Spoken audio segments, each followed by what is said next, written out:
One day divorce அது வந்துட்டு இந்தியால சாத்தியமா? இப்ப இருக்க லா படி அது பாசிபிள் கிடையாது. ஃபர்தரா ஃபியூச்சர்ல வருமான்னு கேட்டாலுமே அதுக்கு வாய்ப்பு இல்லைன்னு தான் நினைக்கிறேன். ஒன் டே டிவோர்ஸ்ன்றது இப்போதைக்கு இந்தியன் லால அப்படி எந்த ஒரு ப்ரொவிஷன்ஸுமே கிடையாது. ஃபியூச்சர்ல வருமான்னு கேட்டாலுமே அது பெரிய சந்தேகம் தான். ஏன்னா இப்ப நம்ம இந்தியாவில் அதிகமா ஃபைல் ஆகிற கேசஸ் பாத்தீங்கன்னா மியூச்சுவல் கன்சர்ன் டிவோர்ஸ் தான்.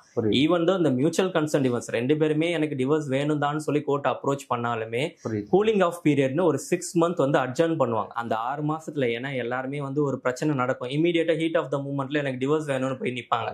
அது எல்லாத்துக்கும் மியூச்சுவல் கன்சர்ன் தானே, டிவோர்ஸ் கொடுக்குறேன்னு கொடுத்துட முடியாது.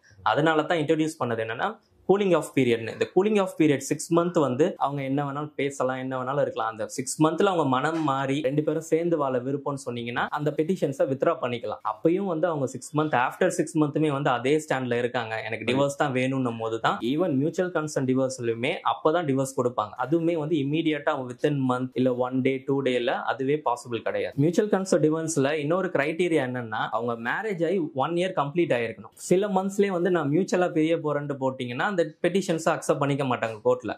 ஈவன் தோ மியூச்சுவல் கன்சர்ன் டிவோர்ஸாவே இருந்தாலும் 1 year அவங்க வெயிட் பண்ணணும். அதுக்கப்புறமா தான் பெட்டிஷன் ஃபைல் பண்ணணும். பெட்டிஷன் ஃபைல் பண்ண பிறகு கோர்ட் ஒரு டைம் கொடுக்கும். அதுதான்